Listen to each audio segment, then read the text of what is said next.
Bruce when ছোটবেলায় তার বাবা মাকে হারায় যখন গথাম সিটির অপরাধীদের হাতে তারা নিহত হয়।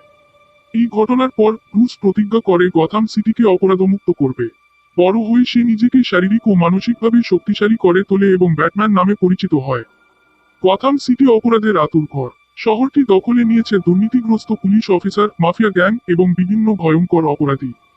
ব্যাটম্যান দিনের বেলা ব্রুস ওয়েন হিসেবে একজন সফল শিল্পপতি, কিন্তু রাতের বেলা সে হয়ে ওঠে ভয়ের প্রতীক, যার লক্ষ্য শুধুমাত্র ন্যায়বিচার। ব্যাটম্যানের সবচেয়ে ভয়ঙ্কর শত্রুদের মধ্যে জোকার অন্যতম। জোকার তার পাগলামি ও অপরাধ দিয়ে গথাম সিটিতে অরাজকতা সৃষ্টি করে।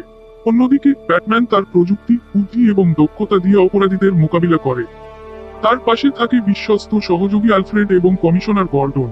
ব্যাটম্যানের তীক্ষ্ণ গোয়েন্দা দক্ষতা ও নৈতিক শক্তি তাকে অপরাধীদের বিরুদ্ধে লড়াইয়ের শক্তি যোগায়। অবশেষে ব্যাটম্যান বুঝতে পারে গথাম সিটির সত্যিকার পরিবর্তন আনতে হলে তাকে শুধু অপরাধ দমন নয়, মানুষের মাঝে ন্যায় ও আশার আলো ছড়াতে হবে।